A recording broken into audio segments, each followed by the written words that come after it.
योग भगाए रोग। योग हमारे शरीर को स्वस्थ रखने का एक सशक्त माध्यम है। योग भारतीय संस्कृति की धरोहर है।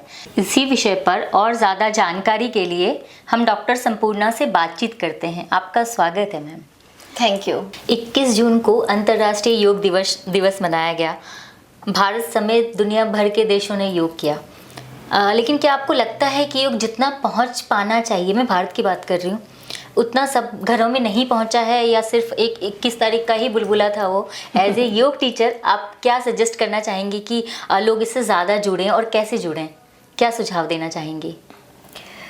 तो इसके लिए मैं सुझाव देना चाहूँगी कि आप योग को ऐसा कोई बड़ा हवा मत समझिए कि ये बहुत मुश्किल है। मतलब योग में वो सब कुछ है, जिसको जो चाहिए वो मिलेगा। योग एक ब्रह्मास्त्र की तरह है। तो आप योग का मतलब केवल ये नहीं है कि आप बॉडी के साथ खींचतान कर रहे हैं, बहुत कठिन कठिन आसन कर रहे हैं, ऐसा नहीं है। योग में अगर आप बहुत ओल्ड है, मान लो आप 90+ हैं, आप नहीं कर पाते, आपने लाइफ में कभी योगा नहीं किया, बट आप स्टार्ट करना चाहते हैं, लेकिन आप ये सोचते हैं, आपके पास इतनी नॉलेज नहीं, और आप सोचते हैं अगर मैं ये वाला आसन करूँगा तो ही योगा होगा, या इतने टफ आसनास होते हैं। ऐसा नहीं है। आप चाहें तो आप शांत होकर बैठ जाइए, एक जगह बैठ जाइए, मेडिटेशन हो गया। क्योंकि योग केवल आसन और प्राणायाम नहीं है।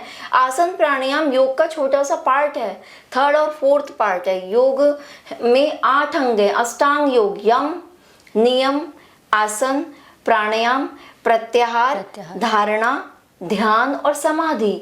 तो ये तो स्टेप बाय स्टेप आप समाधि की यात्रा है, एक्चुअली आपकी मोक्ष की यात्रा है। आप यहीं पे अटके मत रहिए, जो सबसे अंत में मिलता है हमें। हाँ, उसके लिए आप निरंतर प्रयास करते रहिए। देखिए मीराबाई हैं, उन्होंने कोई आसन नहीं करती थी, लेकिन उन्होंने ईश्वर को पा लिया। उन्होंने क्या, टाइप्स ऑफ योगा बहुत सारे हैं, भक्ति योग, कर्म योग, ज्ञान योग, लय योग, जप योग, बिंदु योग, कुंडलनी योग, सहज योग, कुंडलनी योग, बहुत सारे योग हैं। तो आप किसी भी रास्ते को फॉलो कीजिए, ईश्वर आपको, मतलब मंजिल ईश्वर है। जैसे कि के द्वारा, ध्यान के द्वारा आप ईश्वर को भी पा सकते हैं। बिल्कुल पा सकते हैं, क्योंकि देखिए आप ये वैसे ही हैं, अलग अलग रास्ते हैं, बट ध्येय सबका एक ही है, लक्ष्य सबका एक ही है। मान लो आपको दिल्ली जाना है, दिल्ली आना है, तो कोई किसी रूट से आ रहा है, कोई दूसरे रास्ते से आ रहा है, बट मंजिल सबकी दिल्ली है। वैसे ही ज्ञान योग, भक्ति योग, कर्म योग, जैसे मीराबाई ने भक्ति योग के द्वारा ईश्वर को प्राप्त कर लिया, इसी तरह से महात्मा बुद्ध ने ज्ञान योग के द्वारा ईश्वर को, उनको बौद्धित्व की प्राप्ति हुई, उन्होंने प्राप्त कर लिया ईश्वर को। इसी तरह से किसी भी योग को, किसी भी मार्ग को फॉलो कीजिए, मेन उद्देश्य अपना ध्यान रखिए। और अगर आप आसन को फॉलो नहीं कर सकते तो आप ध्यान कर लीजिए, आप बैठ जाइए, चिंतन कीजिए, प्रभु की भक्ति कीजिए, स्मरण कीजिए, ओम चैंटिंग कीजिए। इसमें ऐसा कुछ नहीं है।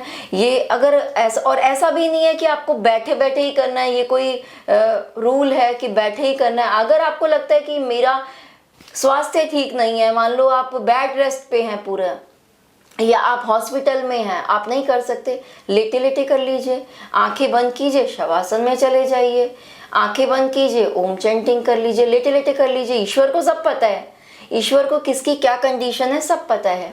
सबरी ने झूठे बेर खिलाए थे, भगवान को पता है, बट भगवान ने मुस्कुरा के खाए थे, क्योंकि भावना किसकी कैसी है वो देखा जाता है। तो उस तरह से आप कैसे भी फॉलो कीजिए और आप वहीं उसी मंजिल में पहुंचेंगे। और साथ ही देखिए, योग का केवल ये तो शारीरिक हो गया कि ठीक है, आजकल लोग योग को इसलिए अपना रहे हैं क्योंकि एलोपैथी में दवाइयाँ हैं केवल, और दवाइयों के बहुत सारे साइड इफ़ेक्ट्स हैं। बाकी बहुत सारी बीमारियाँ ऐसी हैं, जैसे कि लो AMH है, उसका कोई इलाज नहीं है। अगर आपको स्वस्थ रहना है तो योग को अपनाएं। धन्यवाद। Thank you so much. नमस्ते। नमस्ते।